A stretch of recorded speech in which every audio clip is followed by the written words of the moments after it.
Hello. एक बार फिर मैं आप लोगों को एक बात और बताना चाहती हूँ। जैसे कल हमने ये 6th क्लास की ज्योग्राफी शुरू करी है, ठीक। तो इसमें मैंने आप लोगों को ये बताया था कि जब हम पूर्ण चंद्रमा को देखते हैं, महीने में एक बार वो दिखता है, तो उसे कहा जाता है पूर्णिमा, ठीक।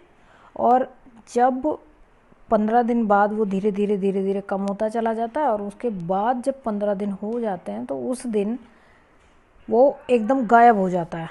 उसी रात को कहा जाता अमावस्या, और अंधेरी रात भी होती है, उसी को अंधेरी रात भी कहा जाता है, ठीक है। यानी कि वो नए चंद्रमा की रात्रि होती है, फिर उस दिन से नया चंद्रमा होना शुरू होता है धीरे धीरे करके, और फिर 15 दिन बाद वो होता है। यानी कि एक महीने में एक पूर्णिमा होती है और एक ही होती है अमावस्या, ठीक है। अब यहाँ मैं आपको ये बताना चाहती हूँ कि अगर अगर एक महीने में, जैसे मान लो 1 तारीख में पूर्णिमा थी हमारे यहाँ पे, यानी कि 1 तारीख में ये पूर्णिमा थी। पूर्णिमा बोले तो फुल मून इसको कहते हैं इंग्लिश में। पूर्णिमा थी 1 तारीख में, तो अब 15 तारीख में क्या होगा हमारे यहाँ?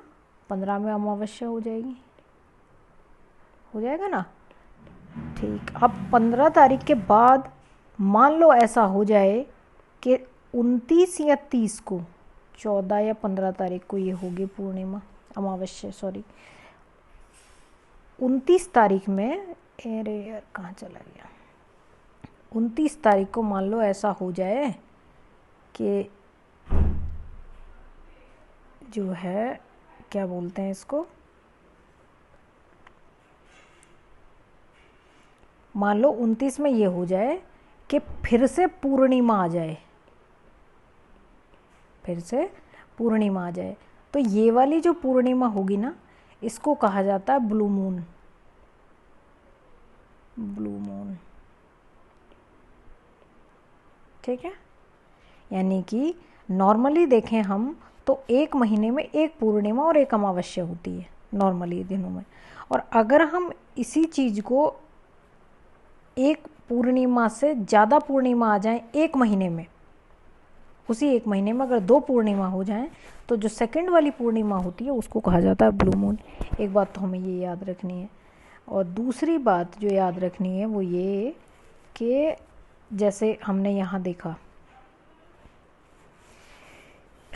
सॉरी, जैसे ये वाला इसमें एक फिगर दे रखा है, तो इस फिगर में क्या है, आप लोग जब देख रहे होंगे तो इसमें बृहस्पति के जो चंद्रमा हैं वो सबसे ज़्यादा दिखा रखे हैं इसमें, सॉरी, चंद्रमाओं की संख्या इसने दे रखी है 16। ये यहाँ पे इसने पहली बात तो ये गलत दे रखा है, ये है 79, ठीक है। और अभी नई खोज जो हुई है, ये बिल्कुल रिसेंट मैं आपको बता रही हूँ, एकदम अपडेट, उसमें शनि ग्रह जो है ना, शनि ग्रह सबसे ज़्यादा चंद्रमा इसके हैं। अब इनकी संख्या होगी 82, ठीक है। तो अगर कोई कहता है कि चंद्रमा के सबसे ज़्यादा, जो चंद्रमा सबसे ज़्यादा जो हैं वो बृहस्पति के हैं, तो आप उसे कहिएगा कि नहीं, अब जो नई खोज हुई है उसके हिसाब से शनि ग्रह के सबसे ज़्यादा जो उपग्रह हैं वो हैं, ठीक है। अच्छा, एक चीज़ यहाँ देखनी है हमें कि जो हमने ये देखा था, जो सूर्य से ये हमारे सौरमंडल के जो 8 ग्रह हैं उनमें हमने उनकी सूर्य से दूरी देखी थी, कि मान लो ये हमारा हो गया सूर्य, ये मान लो ये हमारा सूर्य हो गया, उनके बाद में जो ग्रहों की जो दूरी है उनसे, वो हमने देखी थी। पहले आएगा मरकरी, फिर वीनस आएगा, फिर अर्थ, फिर मार्स, फिर जुपिटर, फिर सैटर्न, फिर यूरेनस और फिर नेपच्यून। इसमें हमें एक चीज़ ये जाननी है कि बाकी जो सारे ग्रह हैं, देखिए जो हमारी पृथ्वी है वो सूर्य के भी चक्कर काटती है और अपनी दूरी पे भी घूमती है। जैसे लट्टू होता है, जैसे लट्टू घूमता है पृथ्वी ऐसे भी घूमती है, और ऐसे घूमती घूमती चारों तरफ, उसके चारों तरफ भी घूमती है, सूर्य के चारों तरफ भी घूमती है, ठीक है। तो इनके जो घूमने की दिशा होती है वो होती है ईस्ट से वेस्ट की तरफ। ये हो गया उल्टा जो मैंने आपको बताया है, ठीक है। जो इनकी घूमने की दिशा होती है ये हमें याद रखना है। मैंने जानबूझ के उल्टा बोला है ताकि आप लोगों को ये दिमाग में फिट हो जाए इनके घूमने की दिशा होती है कैसे, वेस्ट से ईस्ट की तरफ घूमती है। ठीक है, अब याद रहना चाहिए आप लोगों को, क्योंकि गलत चीज़ें कई बार आती हैं तो फिर वो माइंड में बैठ जाती हैं। तो जितने भी ग्रह हैं, सारे ग्रह, ऑलमोस्ट सारे ग्रह वेस्ट से ईस्ट की तरफ घूमते हैं। यानी कि जैसे मान लो ये 4 दिशाएं हैं, ये ऊपर में नॉर्थ है, ये नीचे साउथ है, ये ईस्ट है और ये वेस्ट है। तो अगर मैं इन्हें घुमाना चाहूँगी तो वेस्ट से ईस्ट की तरफ घूमेगा। समझ गए बात आप ये मेरी? जैसा मैंने आपको एक वो भेजा है वीडियो, उसमें आप देख रहे होंगे तो आपको ये बात समझ में आ रही होगी। लेकिन इसमें एक झोल है, जो ये वीनस है और ये जो यूरेनस है, इन दोनों के घूमने की दिशा उल्टी होती है। ये ईस्ट से वेस्ट घूमते हैं, ये ईस्ट से वेस्ट की तरफ घूमते हैं। ठीक है, ये बात हमें याद रखनी है।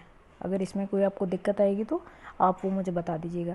इसे हम ऐसे याद कर लेंगे, यू वी यूरेनस, तुम और हम, ऐसे याद कर लो, यू वी यूरेनस और वीनस की जो घूमने की दिशा होती है वो होती है ईस्ट से वेस्ट की तरफ। इसीलिए इनमें जो सूर्य उदय होता है वो होता है वेस्ट में और जो छिपता है वो ईस्ट में छिपता है। ठीक है, ये बात आपको ध्यान रखनी है। एक बात तो ये होगी। अच्छा, एक बात ये है कि देखिए, जैसे हमने ये देखा है कि इनका सूर्य से दूरी के हिसाब से जो इनका क्रम है वो तो ये है, जो आपने यहाँ लिखा हुआ दिखा है, ये दिख रहा है ना आपको, यहाँ पे ये लिखा है, जो जहाँ मैं अभी ये रबर घुमा रही हूँ, ये वाला जो है, इनका कुछ ऐसा भी तो होगा कि साइज के हिसाब से, क्योंकि सारे ग्रहों को साइज एक जैसा नहीं है, सारे जो ग्रह हैं उनका साइज एक जैसा नहीं है, कोई बड़ा है कोई छोटा है। तो जो ये लास्ट वाले ग्रह हैं, ये चारों सबसे पहले आ जाएंगे। सबसे पहले जुपिटर, फिर सैटर्न, फिर यूरेनस और फिर नेपच्यून। ठीक है, सबसे बड़ा ग्रह है जुपिटर, उपग्रह है सॉरी, यानी कि ग्रह है सॉरी, वो है जुपिटर, फिर है सैटर्न, फिर है यूरेनस, फिर है नेपच्यून। ठीक, ये हैं इनके साइज के हिसाब से। और 5वें नंबर पे जो आएगा वो आएगा हमारा अर्थ। ठीक है, और उसके बाद आपको याद रहे ना रहे, लेकिन इतने तो आपको याद रखने ही है। ठीक, सबसे छोटा जो सबसे बाद में आता है वो होता है हमारा क्या, मार्स, ये वाला जो मरकरी है। इसके बाद में अर्थ के बाद में क्या आएगा, वीनस आ जाएगा, फिर आ जाएगा मार्स, उसके बाद में आ जाएगा मरकरी। ये आप लोग याद रख लीजिएगा ऐसे, जैसे मैंने आपको बताया है। ये 5 तो आप लोगों को मुझे लगता है आसानी से याद हो जाने चाहिए। वो क्यों कि भाई ये 4 तो ऐसे कैसे ही हैं, जुपिटर, सैटर्न, यूरेनस और नेपच्यून, बृहस्पति, शनि, अरुण और वरुण, इनके हिंदी के नाम है ये। और उसके बाद में अपना अर्थ आ जाता है। तो 5 आपको ये याद रहेंगे, है ना। और इन दोनों का शेप और साइज लगभग एक जैसा, अर्थ का और वीनस का।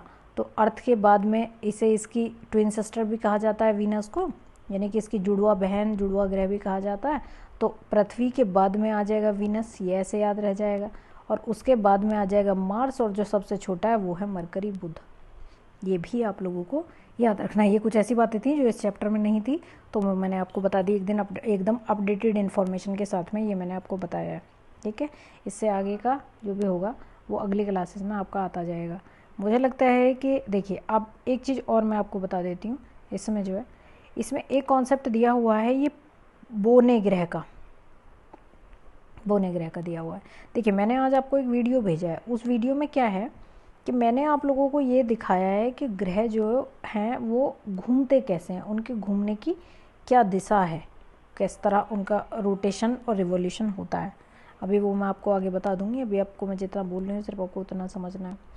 होता क्या है, देखिए, ये जैसे बीच में सूरज बनाया है मैंने यहाँ पे। चलिए मैं पेन चेंज करती हूँ, ये लेती हूँ मैं रेड कलर का। ये देखिए, ये सूर्य है, ठीक है।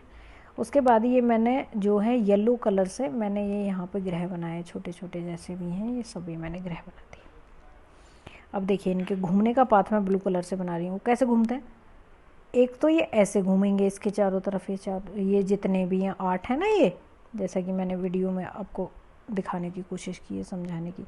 ये ऐसे घूमेंगे, और एक इनके बीच में इस तरह की काल्पनिक हमने मान लिया है, ये इसके चारों तरफ भी घूमते हैं। जैसे मान लो एक लट्टू जो होता है, उसके बीच में एक कील जो लगी होती है, ऐसे ही इनके बीच में भी एक कील लगी है और उसके चारों तरफ भी घूम रहे हैं, और ये ऐसे भी घूम रहे हैं। ठीक है, ये ऐसे भी घूम रहे हैं इसके चारों तरफ भी। तो है क्या, इनका सबका अपना एक घूमने का जो पाथ है ना, वो एक है, वो पर्टिकुलर है इनका अपना, ये उसी पे घूमते हैं। ये ऐसे नहीं होता है कि ये वाला जो ग्रह है मान लो कभी इसका मन आया तो इधर भग गया, ऐसे चला गया, ऐसे घूम रहा यूँ कहीं भी, नहीं, वो ऐसे नहीं घूमते। ये जो जहाँ घूमता आया है वो उसी में घूम रहा है। इसका घूमने का जो रास्ता है वो ये है, तो यहीं घूमेगा हमेशा। लेकिन जो प्लूटो है उसके साथ में ये दिक्कत थी कि उसने क्या किया, वो उसके साथ क्या होता था कि जैसे मान लो आज तो वो घूमा ऐसे, ये उसका था, उसको उसके पास में अपना इतना ग्रेविटेशनल फोर्स नहीं था कि वो उसी रास्ते पे घूमता रहे जो उसके लिए रास्ता एक पर्टिकुलर बनाया गया है, जो है जिस पे वो घूमता है नॉर्मल डेज में। वो क्या करता था कि जैसे ये है और वो यहाँ घूम रहा है ऐसे, तो कभी कभी क्या करता था ये ग्रह, जो बाकी जो कोई दूसरा ग्रह है, मान लो एक ये मैंने यहाँ ग्रीन कलर से दूसरा ग्रह बनाया, इसके यहाँ, रुकिए मैं दोबारा बनाती हूँ एक फिगर। देखिए ये है ना, जैसे एक ग्रह, तो एक ग्रह है ये वाला, एक ग्रह है ये, एक ग्रह है ये, और ये है मान लो प्लूटो, मान लो। तो देखिए इसका घूमने की दिशा है ये वाली, इसके ये भी ऐसे घूम रहा है, इसका घूमने की जो जगह है वो ये वाली है, और प्लूटो का भी घूमने का जो है वो ये है। तो प्लूटो कई बार क्या करता था, कई बार ये ऐसे ऐसे अपने रास्ते को छोड़ के दूसरों की कक्षाओं में घुस जाता था, कभी ऐसे घुस गया किसी के में, ठीक। तो इसलिए क्या किया, इसको ग्रह की श्रेणी से निकाल दिया गया और अब इसे कहा जाता है बोना ग्रह। क्या कहा जाता है, बोना ग्रह, क्योंकि इसके पास अपना इतना मास नहीं था कि ये अपने ही रास्ते पे घूम पाए, ये दूसरे ग्रहों की कक्षाओं को काट देता था। तो मुझे लगता है कि आप लोगों को ये बोना ग्रह का भी समझ में आ गया होगा। अब से पहले हमारे 9 ग्रह हुआ करते थे, प्लूटो भी एक ग्रह था, इसे इसीलिए ग्रह की श्रेणी से निकाल दिया गया 2006 में, क्योंकि ये दूसरे ग्रह की जो है वो कक्षा को काटता था, इसका अपना उतना मास नहीं था जितना कि ग्रह होने के लिए ज़रूरी है, ठीक है। इससे आगे का मैं आपको कल बताऊंगी। चलिए, थैंक यू वेरी